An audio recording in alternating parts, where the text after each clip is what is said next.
Yes, now bless now people, don't forget to rest now. There's ROCKSTEADY, King of the Pit TV, signing in and signing out as we're on the last video of this series, okay? We just listened to the band Orthodox for the very first time. It was recommended on the Patreon by my good friend Joel, who's put me on to some pretty heavy music this time around. 12 tracks on this record. The album's entitled The Door Left Open. Now, 2025, this was put out this year, and I'm thinking, bloody hell, is this like a debut? Is this like...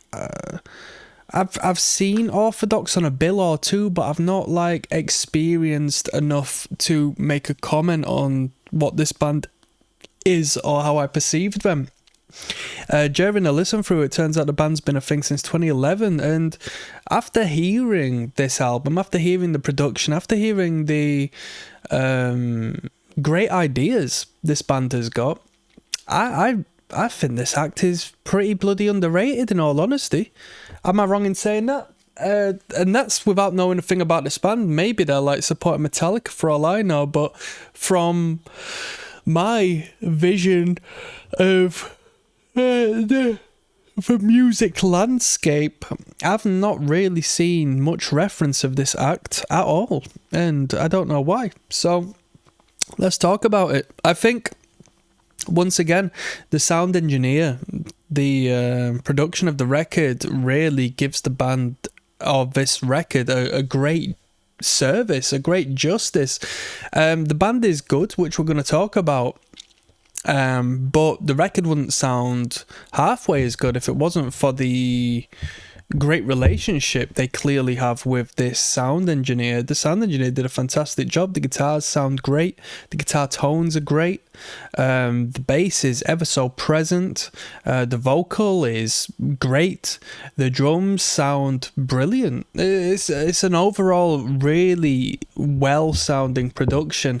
Everything is in its right place and it sounds crushing, really good. Now, let's talk about the actual instrumentation.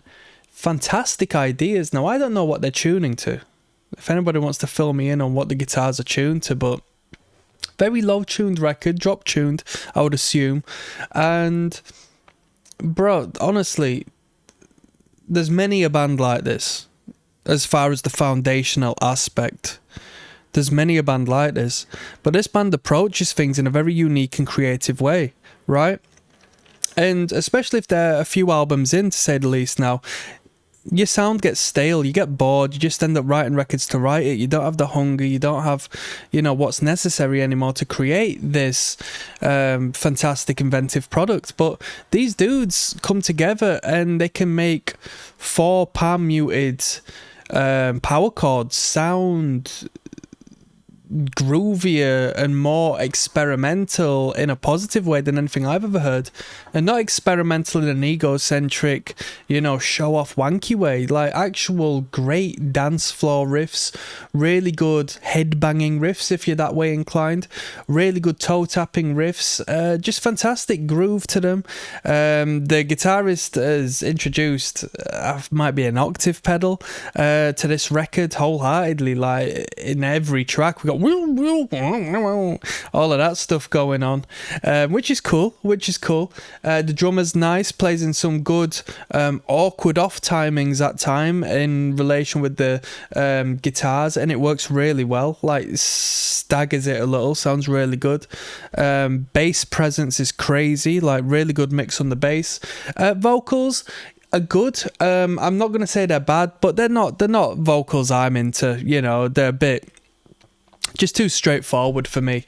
I'd argue that it lacked the character. I would rather take a badly performed vocal that has a bit of character to it than, something that sort of sits in the middle of what I'm into, in all honesty. But it was alright.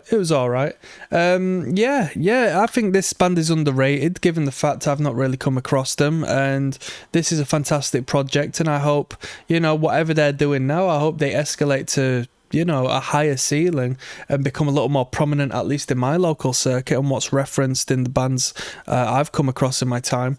Maybe I'm just out of the loop. I'm not the young sprightly fella I used to be, but I've definitely been an artist of this style of music, you know what I mean, since this band was formed in 2011, and I've not seen much of a peep from them. So hopefully this record brings on a lot of greatness for them, because I can see this band really marketing themselves to the right people. You know what I mean? The youth of today who are into Knocked Loose and stuff like that would eat this shit up. This is really good stuff. Really good stuff. I'm gonna rate this record I'll give it a big fat flipping 8 out of 10. I'll give it a good rating. I'll give it a really good rating. Could I listen to any more of it? No. Is 12 tracks enough? Yes. The people who are into this music, 12 tracks is perfect. For me, I'd just call it 10 tracks and call it a day. I wouldn't need any more than that, because although it is great and it keeps itself fresh, even though we're limited to the sound we have, which is like heaviness, even though we're sort of, the boundaries aren't too far off, which is good. You don't want to be lost in all these different ideas that you could love or hate. If you like it, you want to be able to like the whole record, which is great. But by the end of it, even though it's still unique, still good, still easy listening in its own way, I'm thinking, fucking hell, like the heaviness isn't as striking, isn't as shocking as what it once was when we first put this record on. There you go. On that note, I'm signing off and getting some sleep, people. Peace.